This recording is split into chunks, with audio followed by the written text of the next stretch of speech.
नहीं सर, उसका डेरिवेशन नहीं, आपने सम्स करवाया था इसलिए देखो।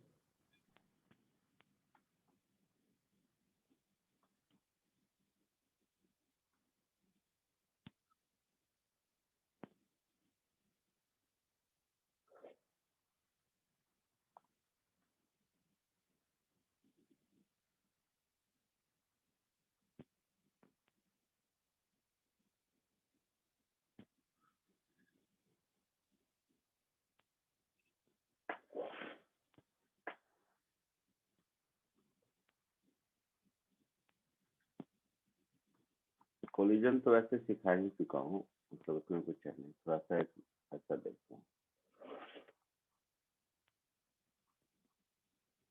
वेलोसिटी ऑफ ऑब्जेक्ट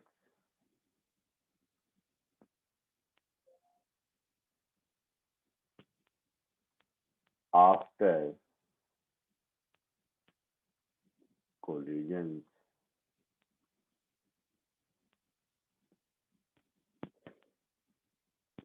जो क्वेश्चन आप पहले सॉल्व करते आ रहे हो उसी को थोड़ा सा एक अलग पर्सपेक्टिव में एज अ फॉर्मूला देखेंगे। चलो देखो फटाफट ध्यान से। सपोज ये एक ऑब्जेक्ट है, ये एक दूसरा ऑब्जेक्ट है, ये जा रहा है u1 वेलोसिटी से, ये जा रहा है u2 वेलोसिटी।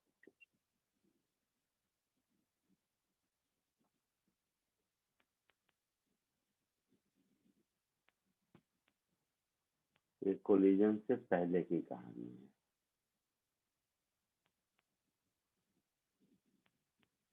तो u1 अगर u2 से ज्यादा होगा तभी पीछे से टकराएगा ये आकर।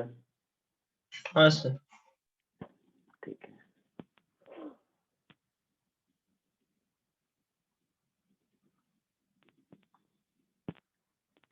अब जब कोलिजन होगा तो दोनों एक दूसरे पर इक्वल अपोजिट फोर्स लगाएंगे। Yes sir. ये इस पर फोर्स लगाएगा जितना, उतना ही फोर्स ये इस पर लगाएगा। तो दोनों का कंबाइंड अगर देखें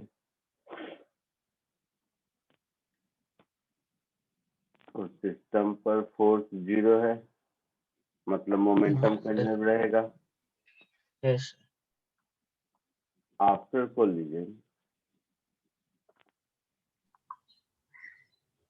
दोनों सेपरेट हो जाएंगे। ये इधर v1 वेलोसिटी से जा रहा है, ये इधर v2 वेलोसिटी।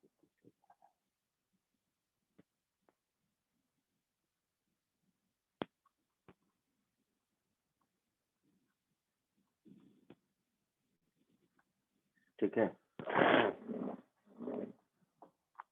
तो हम लोगों के पास टूल क्या क्या है? एक मोमेंटम कंजर्वेशन है,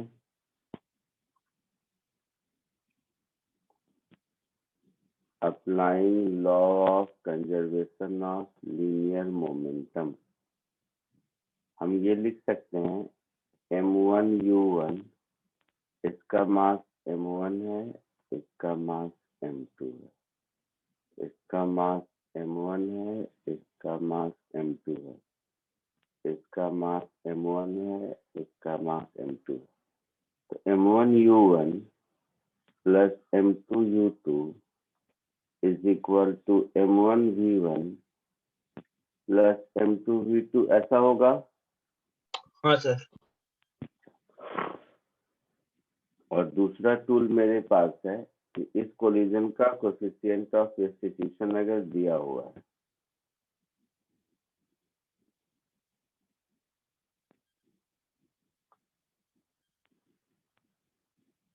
अप्लाइंग कोएफिशिएंट ऑफ रेस्टिट्यूशन,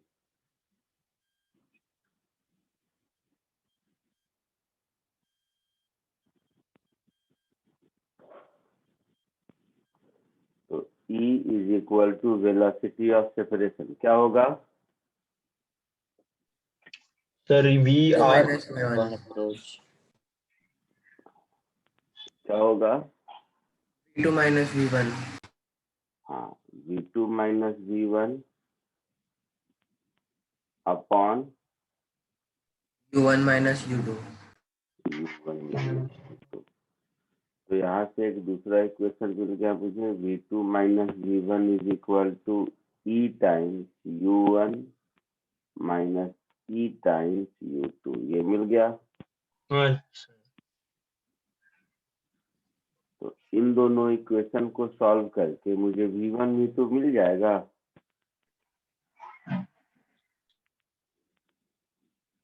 मिल जाएगा, बोलिए। Yes sir. तो V1 एंड 2 मुझे V1 और V2 मिलेगा।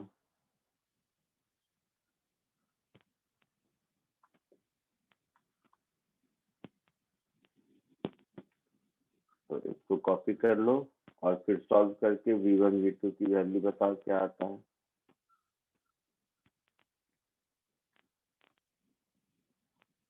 तो कॉपी कर लीजिए।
आया V1 V2 की वैल्यू?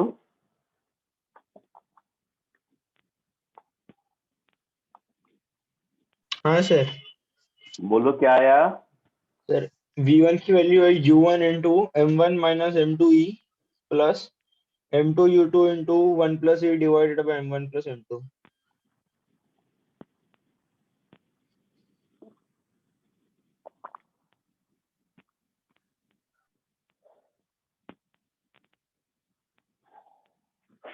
चलो V1 आया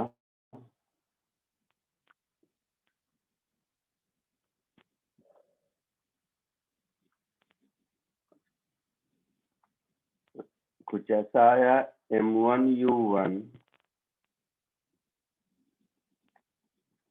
plus M2 U2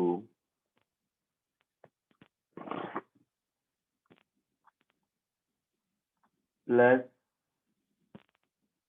E times M2 into U2 minus U1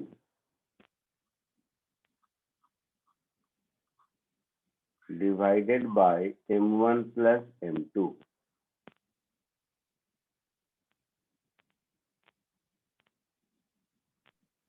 ऐसा कुछ आया? हाँ नहीं। सर, वो मैंने खाली नहीं सर, वो खाली मैंने अलग थोड़ा सा फॉर्मेट चेंज कर लिया सर, U1 को कॉमन लिया था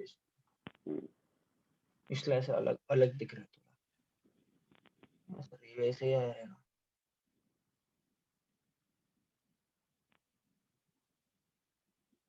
V2 ऐसा आया? Yes, sir.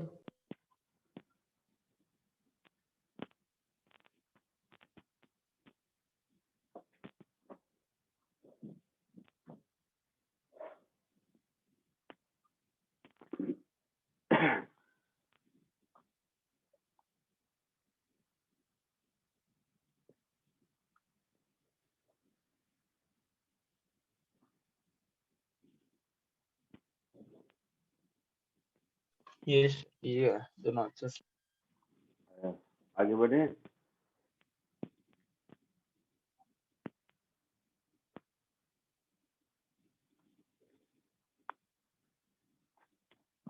आगे बढ़े। Yes sir. अब देखो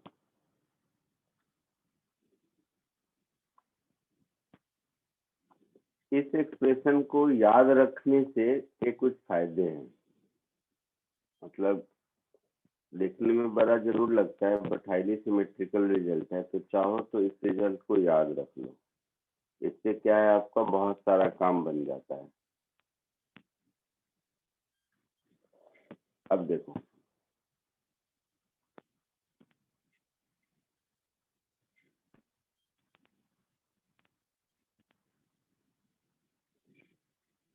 if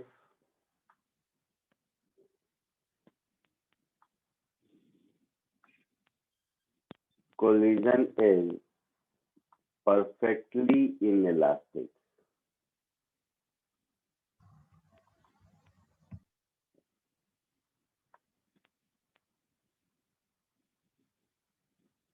अगर कोलिजन परफेक्टली इनइलास्टिक है तो ई की वैल्यू क्या होगी? 0। तो उस केस में देखो V1 और V2 इक्वल हो गया। हाँ sir. M1 U1 plus M2 U2 upon M1 plus M2। ठीक है। हाँ सर। दूसरा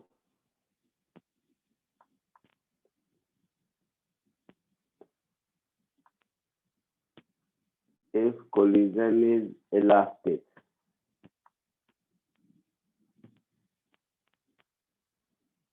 तो इलास्टिक कोलिजन में E की वैल्यू 1 होती है। हाँ सर। तो उस केस में V1 V2 क्या मिलेगा? Sir M1 U1 plus M2 U2, एक में sir plus M2 U2 minus U1 minus M1 U2 minus ऐसा। तो V1, अब E की वैल्यू 1 पुट करोगे तो M1 M2 U1 है, यहाँ M1 U1 है और यहाँ M2 U2 है, तो क्या होगा बोलो? E की 2m2 वैल्यू 1 u2 पुट करके इसको सिंप्लीफाई करो।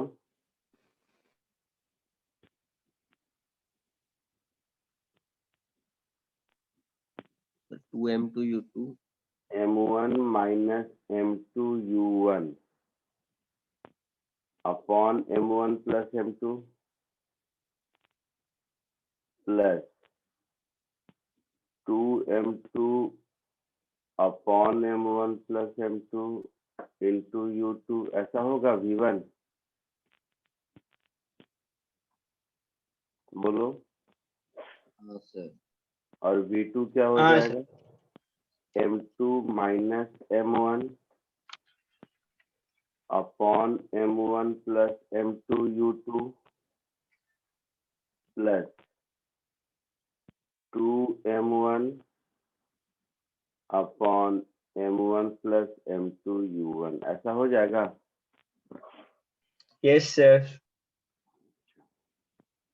थर्ड देखो, if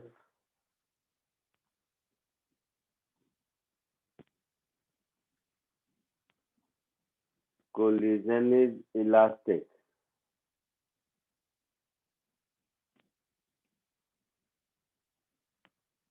and M1 is equal to M2, तो इस केस में देखोगे तो V1 U2 के बराबर हो जाएगा और V2 U1 के बराबर हो जाएगा। हाँ सर। मतलब इलास्टिक कोलिजन में इक्वल मास हो तो वेलोसिटी इंटरचेंज हो जाता है ना? यस। तो ये सब कुछ है जिसको कि आपको अगर याद है तो कुछ ऑब्जेक्टिव सॉल्व करने में आसानी होगी। जल्दी से कॉपी कर लो।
Done, sir.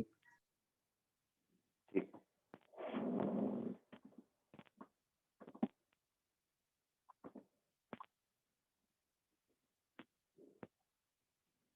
अच्छा, ऑब्लिक कोलिजन के भी कुछ क्वेश्चन हम लोग कर चुके हैं, है ना, जिसमें कोफिशिएंट ऑफ रेस्टिट्यूशन केवल हम लोग लाइन ऑफ इम्पैक्ट के लॉन्ग लगाते थे। Yes, sir.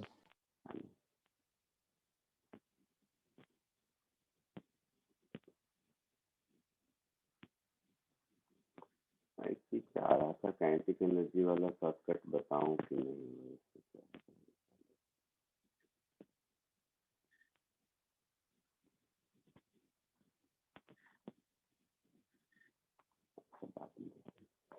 चलो एक क्वेश्चन करो पहले ये।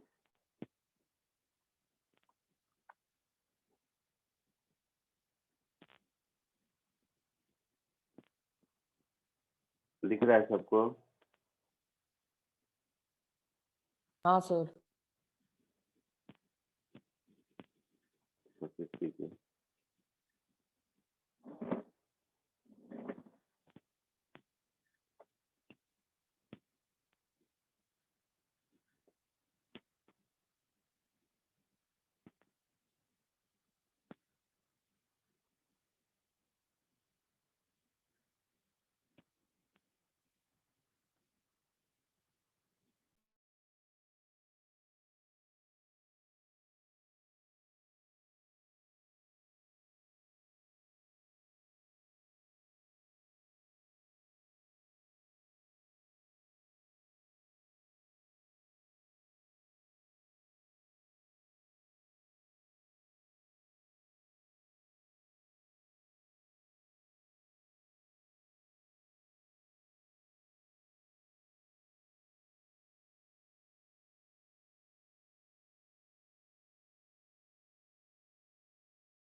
हुआ?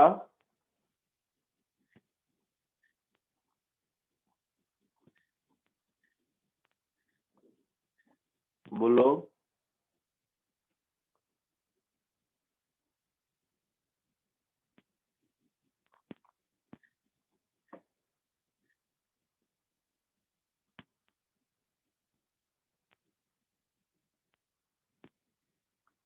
आवाज आ रही है?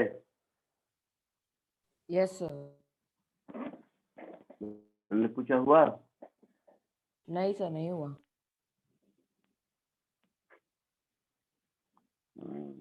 क्यों नहीं, मतलब क्या है इसमें? दो आइडेंटिकल बॉल है, दोनों के बीच इलास्टिक कोलिजन हो रहा है और कोलिजन ऑब्लिक है,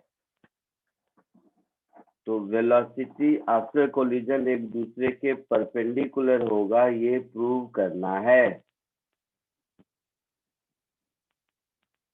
सर ये ऐसे प्रूव कर करना है। सकता है क्या कि मतलब मास m जो रेस्ट पे था उसको ही u1 दे दिया, मतलब सर बस सपोज करने के लिए, तो u1 minus u2 divided by, और फिर दोनों को राइट एंगल्स पे लेकर चेक करने के लिए, और फिर कोएफिशिएंट ऑफ रेस्टिट्यूशन के इक्वेशन में डाल के, और फिर सर जब सिंपलीफाई करता है तो आता है 2u1 u2 is equal to 0। तो सर वहां से ये भी कंफर्म हो जाता है कि u1 और u2 में से एक को रेस्ट पे रहना पड़ेगा अगर 90 डिग्री पे जा रहा है, और फिर वो जो ऊपर वाला फॉर्मूला है, वो फॉर्मूला केबल और केवल हेड ऑन कोलिजन के लिए वैलिड है, ऑब्लिक कोलिजन के लिए नहीं।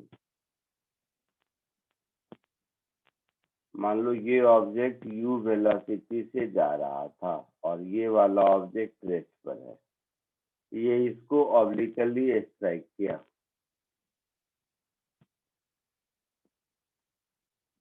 तो ये वाला जो लाइन है ये हमारा लाइन ऑफ इम्पैक्ट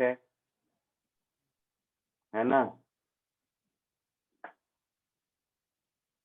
ये मूव कर रहा है और ये रेस्ट पर है, तो ये लाइन ऑफ इम्पैक्ट है, मतलब मान लेते हैं कुछ भी, ये एंगल थीटा है सपोज।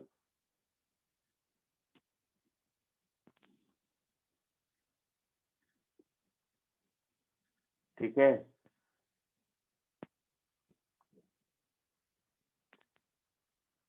अब इसके वेलोसिटी का एक कंपोनेंट u cos थीटा इधर हुआ,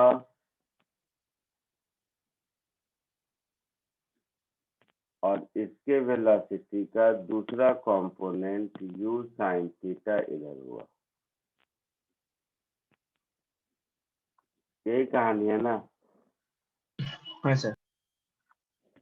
एक तो प्रूव भी कर सकते हैं, दूसरा कॉमन सेंस है। अभी ऊपर देखा था, अगर ऑब्जेक्ट इसी रेड वाले डायरेक्शन में आके इससे टकराता है तब तो हेड ऑन कोलिजन होता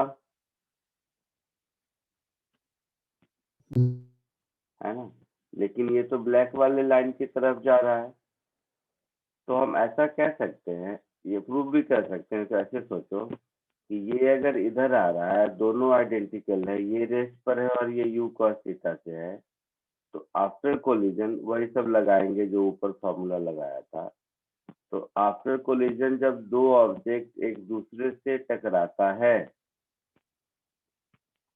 तो अगर मास इक्वल है और कोलिजन इलास्टिक है, तो कोलिजन के बाद दोनों की वेलोसिटी इंटरचेंज हो जाती है। हाँ सर। तो इसका u cos थीटा इसको मिल जाएगा, हाँ सर। और इसका जो u cos थीटा है वो 0 हो जाएगा, केवल इसके पास u sin थीटा बचेगा। तो ये दोनों एक दूसरे के परपेंडिकुलर हो गए।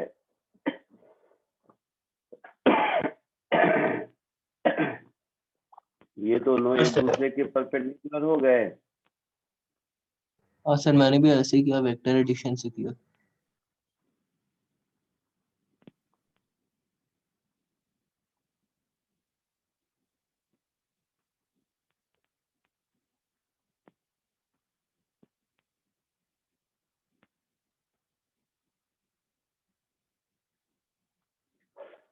अगर ये वाला शॉर्टकट नहीं याद है या मासेज अलग हो, इसका M1 हो, इसका M2 हो, फिर तो परपेंडिकुलर या जो कुछ भी होगा सॉल्व करके बताना पड़ेगा,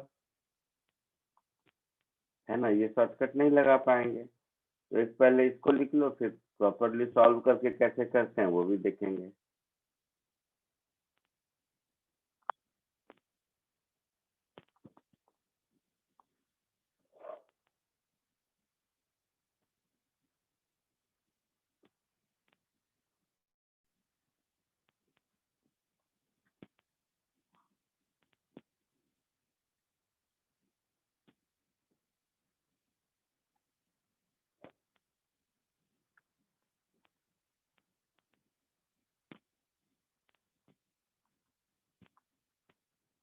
हो गया? Sir 2 minute.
हो गया? Yes sir. बोलो। तो दूसरे तरीके से इसी को सॉल्व करूं या फिर एक और क्वेश्चन दे देता हूं जिससे कि जैसे मैंने कहा मासेज अलग अलग हो, कोफिशिएंट ऑफ रेसिड्यूशन अलग अलग हो, तब तो प्रॉपरली सॉल्व करना पड़ेगा, है ना? तो ऑब्लिक कोलिजन का एक ये वाला क्वेश्चन देखो।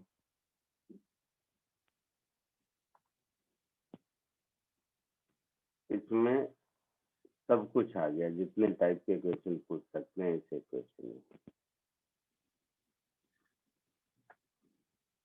इसको सॉल्व करो, इसका ABCDEF जितना है सब कुछ सॉल्व करोगे तो पूरा कोलिजन कंप्लीट हो जाएगा इस क्वेश्चन में। कोशिश कीजिए।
बोलो फर्स्ट पार्ट का आंसर आया सर 2 8 cos root 2 थीटा।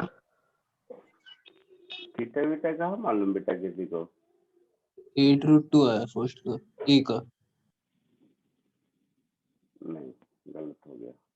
चलो रुको सब, सर आगे 1 होगा बढ़ने क्या? नहीं, आगे बढ़ने से पहले सब लोग पहले ए पार्ट ऑफ क्वेश्चन करो, फिर आगे बढ़ना। दोनों का रेडियस सेम है क्या? हाँ सर। हाँ, दोनों का रेडियस सेम है। ये सेंटर है, दूसरे का पेरीफेरी इस लाइन में है ना।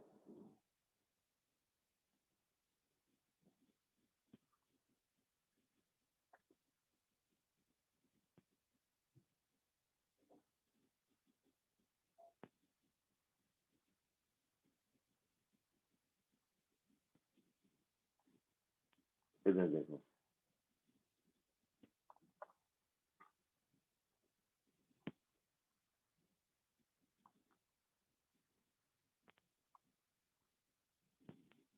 ये है लाइन ऑफ इम्पैक्ट,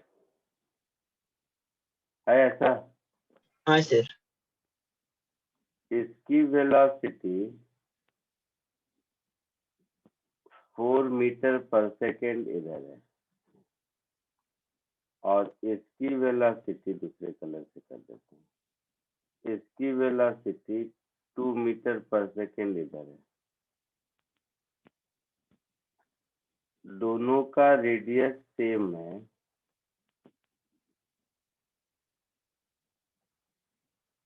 तो ये डिस्टेंस r, ये डिस्टेंस 2r, हाँ सर। ये एंगल थीटा, तो इस थीटा की वैल्यू 30 डिग्री हो गई, यस सर। है ना। ये जो 4 मीटर पर सेकेंड वाला है, इसका मास 2 kg, और ये जो 2 मीटर पर सेकेंड वाला है, इसका मास 4 kg। ठीक है, यहाँ तक कोई दिक्कत किसी को? नहीं सर। अब मोमेंटम कंजर्व कर लो along line of impact.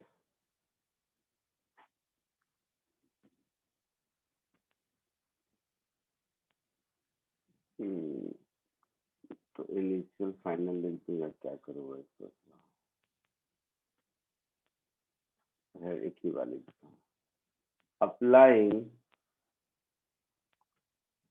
Law of conservation of linear momentum along line of impact।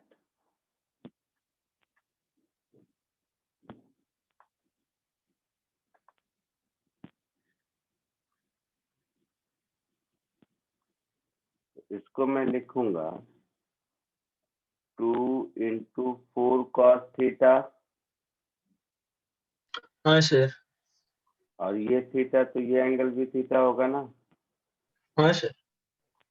तो माइनस 4 into 2 cos थीटा, तो ये 0 होगा इनिशियल मोमेंटम, यस। तो ये हो गया मेरा इनिशियल मोमेंटम 0 होगा। तो फाइनल मोमेंटम, यहाँ तक कोई दिक्कत किसी को?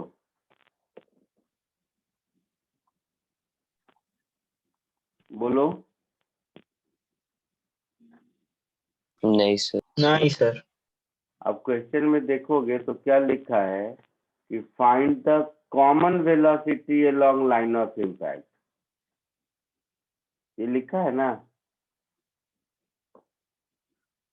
मतलब क्वेश्चन में हाँ कह सर। रहा है कि लाइन ऑफ इम्पैक्ट के डायरेक्शन में दोनों के पास कॉमन वेलोसिटी है। तो मान लो वो v है, तो हम क्या लिखेंगे, 2 + 4 into v, ऐसा लिखेंगे, है ना। फाइनल मोमेंटम, तो यहाँ से v की वैल्यू 0 मिलेगी। हाँ sir. combined mass into velocity। तो ए का आंसर होगा 0। ठीक है,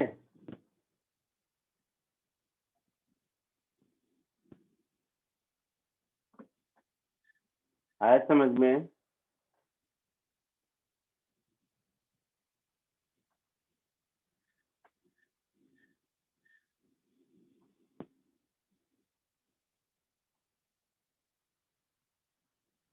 बी कोशिश करो।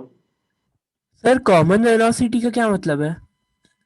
कॉमन का मतलब सेम वेलोसिटी है। नहीं माने यहाँ पे along the line of impact common velocity की होगी। होगी नहीं मालूम, क्वेश्चन में दिया है कि अगर कॉमन लाइन ऑफ इम्पैक्ट के अलोंग वेलोसिटी कॉमन होता तो उसकी क्या वैल्यू होती, ये कहने का मतलब है। अच्छा ठीक है सर। ठीक है, हाँ सर। बी पार्ट कोशिश करो, आराम से धीरे धीरे करो इसको। ये मत समझो कि एक क्वेश्चन ज्यादा टाइम लग रहा है, ऐसा नहीं है। ये एक्चुअल में 6 क्वेश्चन है, ABCDEF। तो इससे पूरा कोलिजन एक बार में सीख जाओगे। पूरा कोलिजन सिखाने के लिए ये एक क्वेश्चन सफिशियंट है। ए पार्ट कॉपी कीजिए और बी पार्ट कोशिश कीजिए। इसको आप 6 डिफरेंट क्वेश्चन समझिए, सब कुछ सीख लोगे इस क्वेश्चन से।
सेकेंड वाला आया आंसर?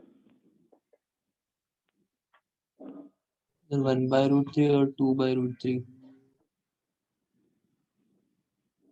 1/√3 और 2/√3।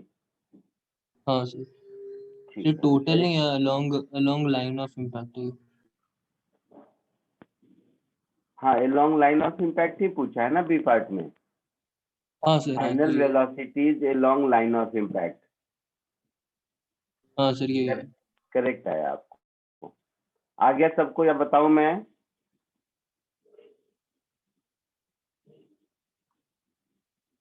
नहीं आया सर। नहीं यार, देखो तो बी पार्ट के लिए पहले वेलोसिटी ऑफ अप्रोच देखो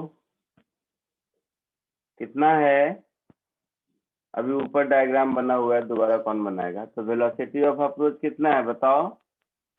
4 cos theta 4 cos theta plus 2 cos theta है ना, that is 6 cos theta, 4 cos theta. That is 6 into √3/2, हाँ सर, दैट इज 3√3। ऐसा है। तो वेलोसिटी ऑफ सेपरेशन क्या होगा? E times velocity of approach, और E शायद 1/3 दिया हुआ है, देखिए है ना। तो वेलोसिटी ऑफ सेपरेशन हो जाएगा 1/3 into 3√3, दैट इज √3 मीटर पर सेकेंड। इसमें कोई दिक्कत किसी को? सर सिर्फ कॉस थीटा क्यों कंसीडर करते हैं? क्या? वेलोसिटी ऑफ अप्रोच में सिर्फ कॉस थीटा क्यों कंसीडर करते हैं? ए बी को किस वेलोसिटी से अप्रोच कर रहा है?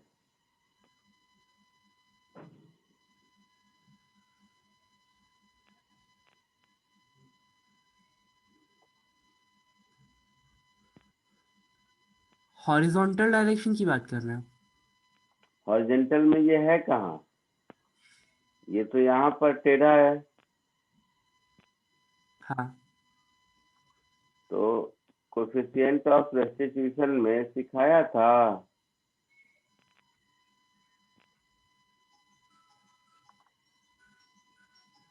बोलो, कोफिशिएंट ऑफ रेस्टिट्यूशन में सिखाया था कि वेलोसिटी ऑफ सेपरेशन या approach along the line of impact होता है।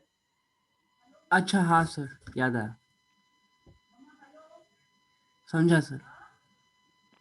तो आफ्टर कोलिजन मान लो इसकी वेलोसिटी v1 है, इसकी v2 है, ऊपर वाले का मास है शायद 2 kg और नीचे वाले का मास है 4 kg, ऐसा है। तो यस वेलोसिटी ऑफ सेपरेशन यहाँ पर कितना होगा? v2 minus v1। तो v2 माइनस v1 की वैल्यू √3 है, यही मतलब हुआ।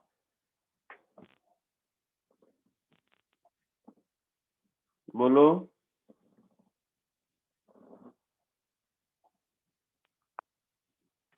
Yes sir. ठीक है, अब मोमेंटम कंजर्वेशन लगा लो along line of impact. So applying law of conservation of linear momentum along line of impact, मुझे v1 v2 ही निकालना है ना।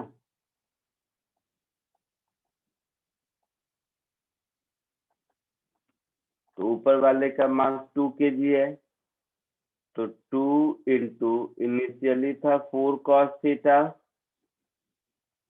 था ना। अरे ओ यस सर, भाई साहब, हाँ सर, इनिशियल मोमेंटम यही था ना। हाँ सर, यही क्या है? 4 इंटू 2 cos थीटा प्लस की minus? Minus. Minus 4 into 2 cos theta. Sir conservation of linear momentum तो उस तरफ रहेगा जहाँ पर फोर्स ऑफ इम्पैक्ट नहीं रहेगा ना। Is equal to 2v1 plus 4v2। cos theta 30 degree है, cos 30 √3/2, तो ये हो जाएगा 4√3 माइनस 4√3। पहले भी करके देखे थे, ये 0 था। दिस इज हाँ sir. Equal to 2v1 plus 4v2। तो यहाँ से मुझे मिल गया 2v1 plus 4v2 is 0। That हाँ इज सर। बस v1 इज माइनस 2v2। ये दूसरा इक्वेशन मिल गया। Yes sir. तो इन दोनों को सॉल्व करेंगे तो v1 v2 मिल जाएगा। हाँ सर। तो सॉल्विंग 1 and 2, v1 और v2 जो होगा वो आंसर होगा। सर वेलोसिटी ऑफ अप्रोच शायद अलग आएगा। क्या होगा? वेलोसिटी ऑफ अप्रोच हम्म तो 4 cos theta minus 2 cos theta होगा ना, ऑपोजिट डायरेक्शन। तो ऐड होगा ना। अच्छा हाँ सर। ए बी को किस वेलोसिटी से अप्रोच कर रहा है? ये तो सेपरेशन वाला है अप्रोच। अरे तुम लोग नहीं, कॉमन सेंस कहाँ हाँ है? सर समझ गया। ये इधर आ रहा है, इसके वेलोसिटी का कंपोनेंट इधर है, इसका इधर है, तो वेलोसिटी ऑफ अप्रोच में ये दोनों ऐड हो जाएगा ना। हाँ सर। आया समझ में? हाँ सर समझ गया। Long line of impact v1 v2 की वैल्यू कितनी हो गई? v1 को माइनस 2v2 पुट कर दो,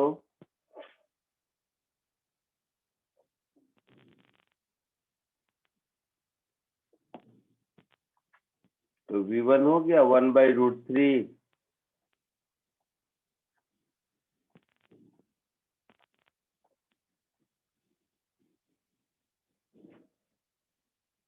बोलो।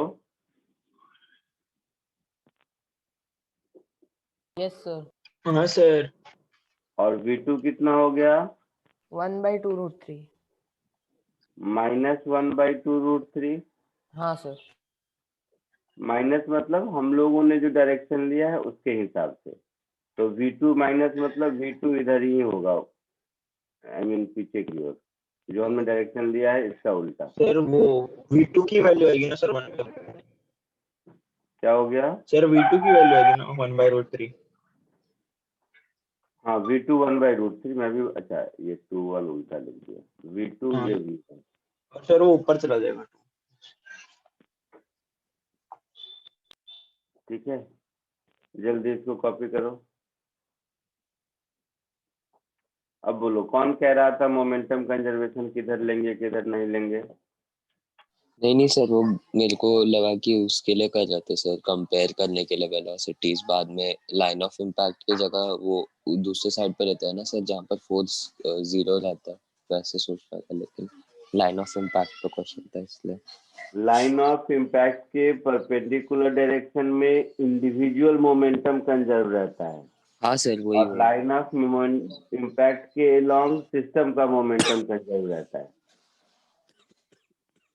तो हाँ बी सर। पार्ट कॉपी करो, फिर सी और डी कोशिश करो सॉल्व करने का।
सर v1 माइनस 2/√3 नहीं आएगा?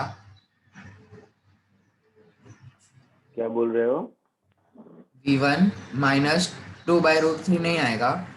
हाँ आएगा आएगा, अरे वो सब कर लो कैलकुलेशन, मुझे नहीं आता। वैल्यू पुट करने पर कितना आ रहा है देख लो, -2/√3 आ रहा है, -2/√3।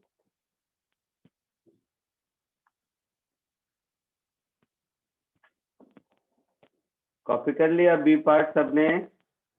सर एक minute.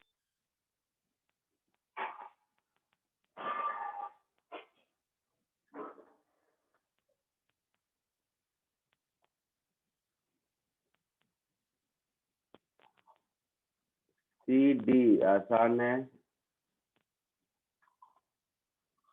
C D E F देखो।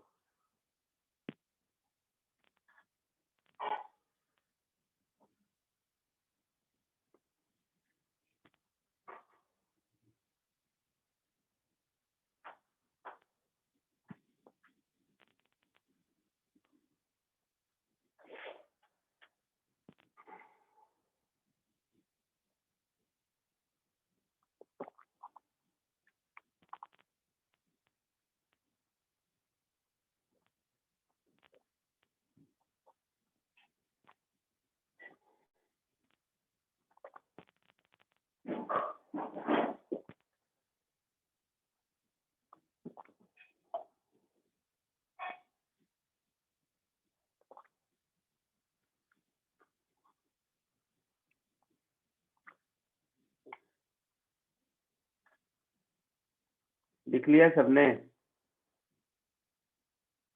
Yes sir.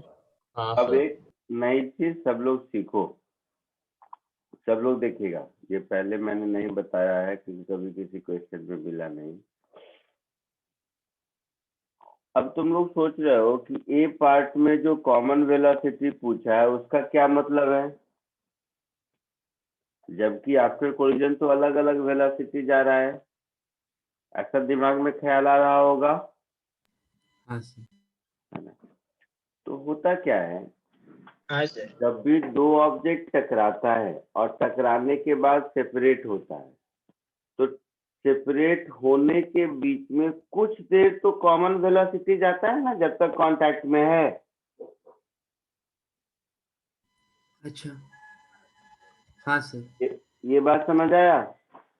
जैसे एक बॉल आया, ये बॉल है, बॉल आया, इसको टकराया, तो बॉल जब तक कंप्रेस होगा तब तक कांटेक्ट में रहेगा, फिर बॉल जब अपना नेचुरल लेंथ गेन करेगा तब इससे छूटेगा, हाँ सर। है ना? बोलो। Yes sir.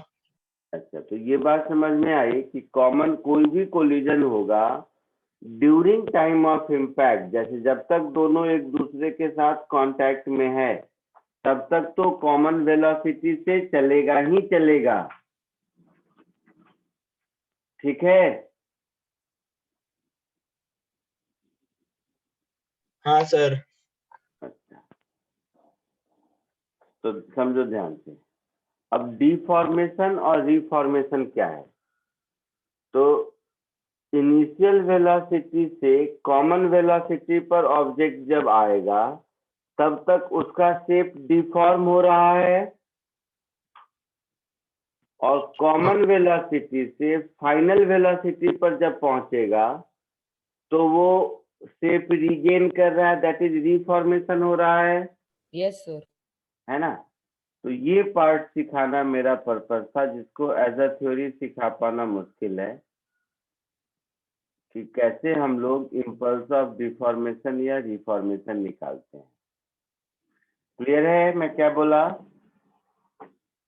हाँ सर। हाँ सर। तो एज अ थ्योरी मैं लिख देता हूँ, इम्पल्स ऑफ डिफॉर्मेशन का मतलब है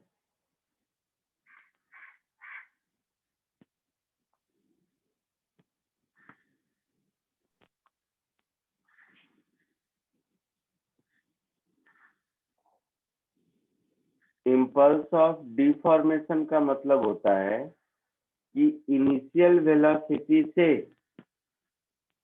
और फाइनल वेलोसिटी आई मीन और कॉमन वेलोसिटी इन दोनों के बीच जो चेंज इन मोमेंटम है वो इम्पल्स ऑफ डिफॉर्मेशन हो गया। तो impulse of deformation is equal to change in momentum, दोनों में से किसी एक का,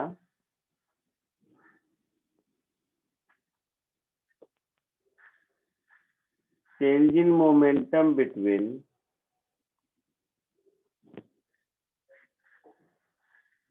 इनिशियल एंड कॉमन वेलोसिटी।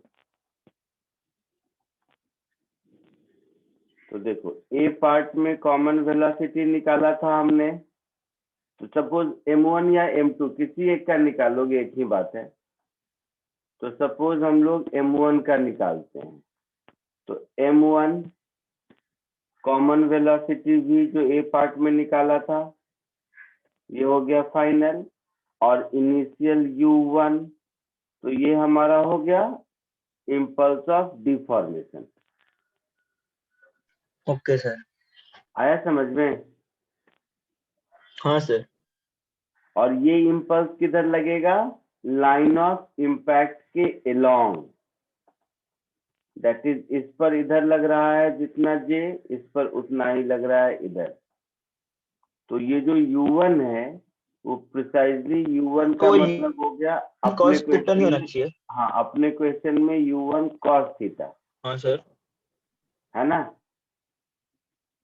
तो m1 है 2 kg या 4 kg? 2 2 kg।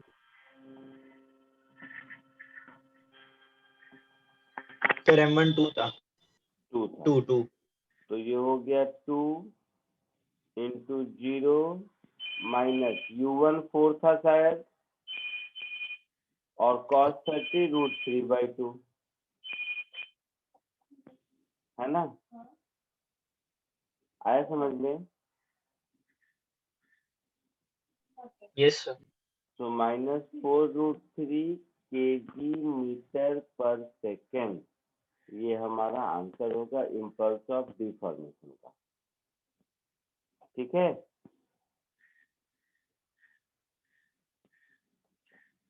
ई में पूछा है इम्पल्स ऑफ रिफॉर्मेशन, है ना?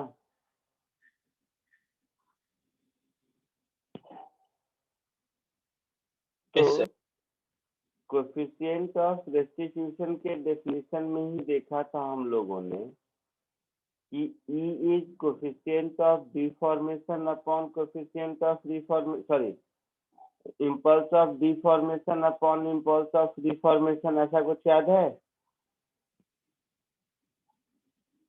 तो इम्पल्स ऑफ रिफॉर्मेशन को हम कह सकते हैं E time impulse of deformation.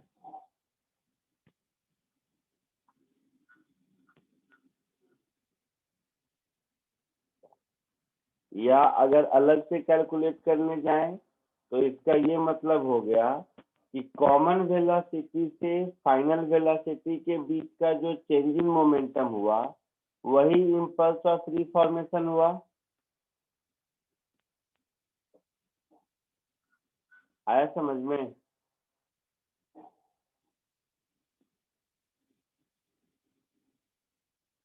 हाँ सर। तो ये हो गया मेरा सेकेंड पार्ट का आंसर। ठीक है, ये एक नई चीज है जो हम लोगों ने थ्योरी नहीं सीखी थी, थ्योरी से नहीं सिखाया जा सकता है, ये प्रॉब्लम के थ्रू ही सीखते हैं। कॉपी कर लो इसको।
आया समझ में?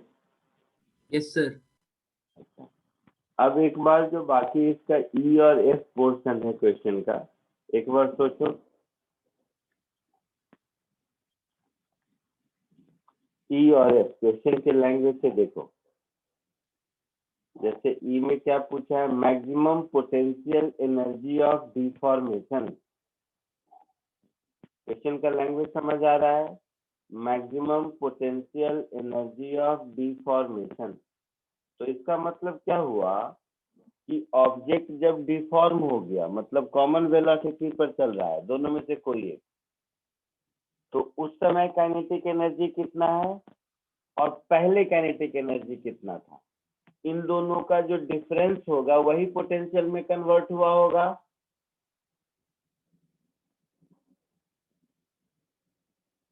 समझ आ रहा है Yes. कोई? यस। सर वापस एक बार बोलिए ना। मैंने कहा कि डिफॉर्म जब हुआ है तब तो कॉमन वेलोसिटी से जा रहा है, और दोबारा अपना शेप रीगेन किया है तब सेपरेट हुआ है। तो कॉमन वेलोसिटी के समय जो काइनेटिक एनर्जी है और पहले जो काइनेटिक एनर्जी था, इन दोनों का जो डिफरेंस होगा वही maximum potential energy of deformation होगा। Yes sir. बोलो। हाँ सर। है ना? तो ई और एफ खुद से सॉल्व करके बताओ जरा जल्दी।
सर 3 जूल्स है आंसर ई का।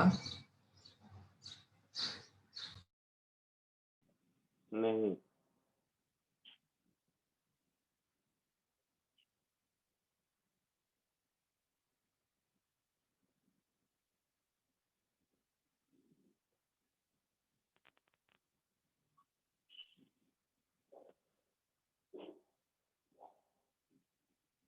Twelve joules. नहीं।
आया किसी को? 44/3 है। नहीं।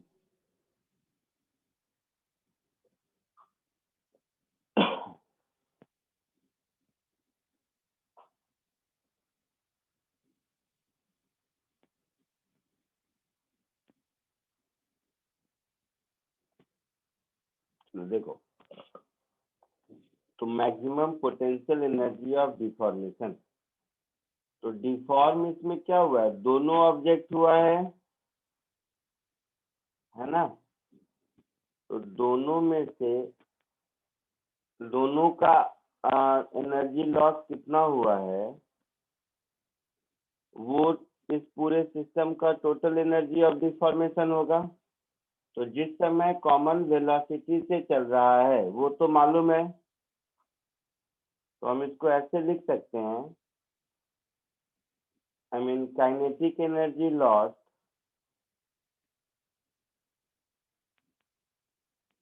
इन डिफॉर्मेशन।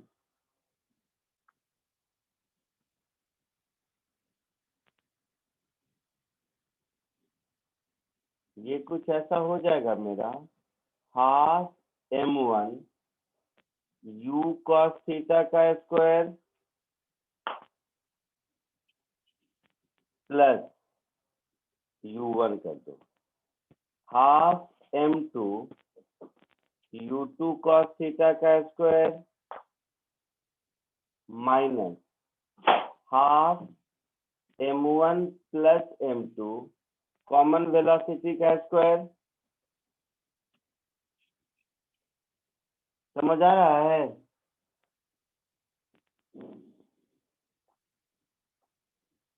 हाँ सर।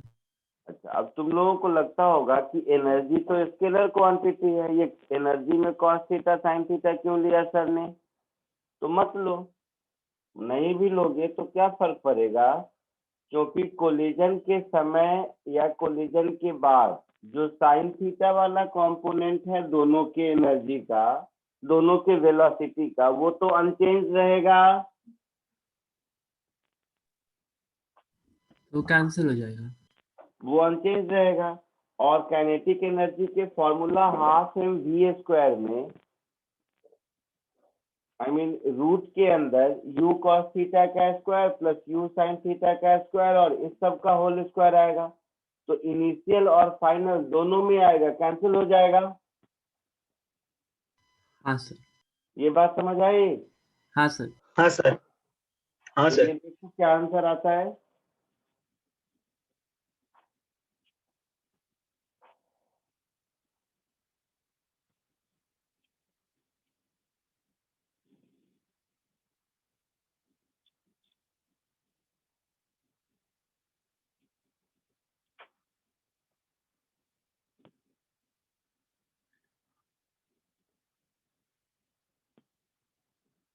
ट्वेंटी फोर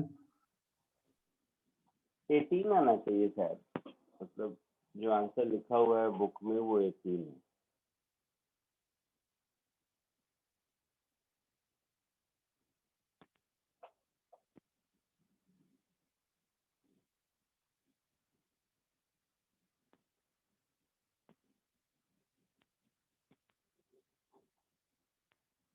लो मैं सॉल्व कर देता हूँ, वैल्यू में पुट करना है, पता नहीं क्यों तुम लोग ये कर रहे हैं। 18। हाँ सर, 18 ही आ रहा है। आ रहा है 18 जूल सबको?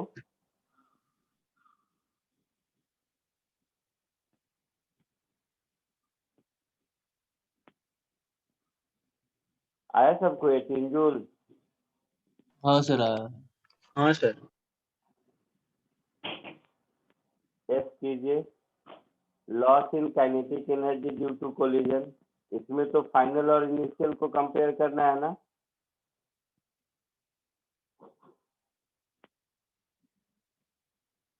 एफ वाला शायद हो जाएगा, खुद से करो।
12 जूल 12 जूल या 16 जूल?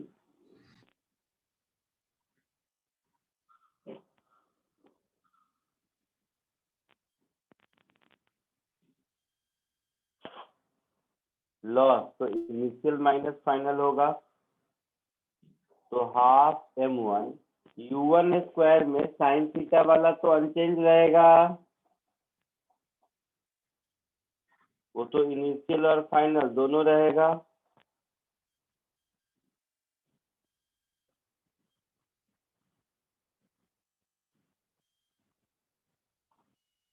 फाइनल में हाफ m1 और b या c किसी पार्ट में निकाला था ना, velocity after collision along the line of impact.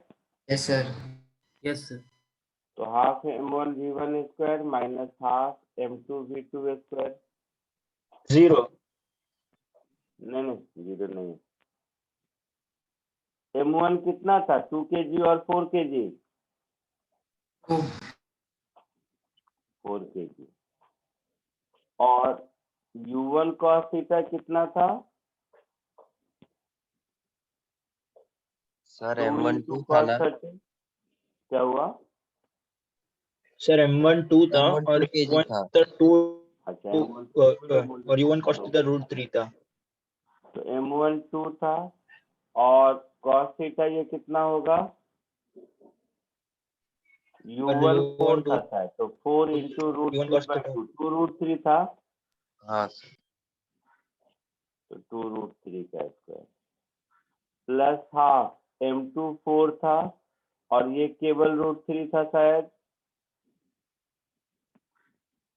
Minus half m1 2 और v1 कितना आया था? 1 by √3 या 2 by √3 कुछ तो आया था ऊपर। Sir 2 by v1 2 by v1 आया था सर -2 बाई √3, तो ये हो जाएगा 2 by √3 का square minus half into 4, v2 कितना आया था? 1 by √3 आया था, हाँ सर तो ये हो गया 12, 2 2 जा 4, 3 2 जा 6 प्लस 6 माइनस 4 by 3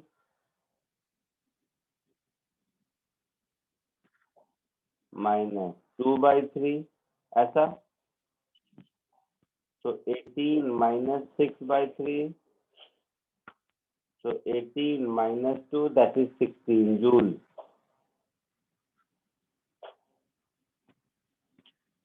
आया समझ हाँ में? सर हाँ सर। हाँ हाँ पक्का?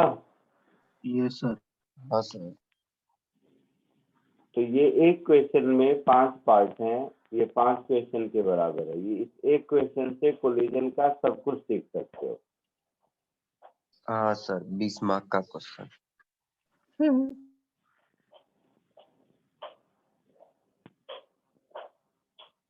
कॉपी कर लीजिए किसी को लिखना हो तो। इतना माइनस मतलब छोटा करने के बाद भी छोटा कर रहे हैं। ठीक है, तो कोलिजन खत्म हो गया आपका। वेरिएबल मास सिस्टम है, एक लेक्चर में वो सिखा दूंगा, बस ये खत्म हो जाएगा। चलो आज के लिए इतना ही, नेक्स्ट लेक्चर में मिलता हूँ।